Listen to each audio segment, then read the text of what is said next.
fuba nnyo okuyisa obulungi abalala nga weeteeka mu bigere by'omuntu oyo nga naye bwe wandyagadde okuyisibwa mu bulamu bw'ensi.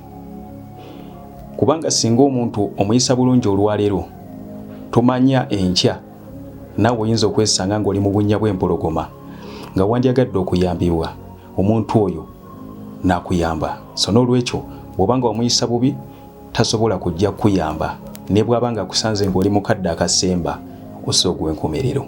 So tweyise bulungi mu bantu betubeera nabo okubanga naffe basobola okubaako we batuyambira mu bulamu bw'ensi eno tomanya. So n'olwekyo sigenda kusukka wano. Amagezi Muliro, akyawo kumanya akyawo kuyiga. Nze Brand Park Sekitto, muzzukulu wa Benge, PBS TV Uganda. Sijja kwongera bingi. Bwe bakutenda okuba n'amaanyi amangi tekitegeeza nti n'ensambya tozitaliza.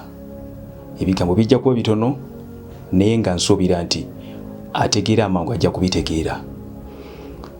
Abankumira atakuumira mpeera. Ssaabasajja Kabaka wa Buganda awangaale.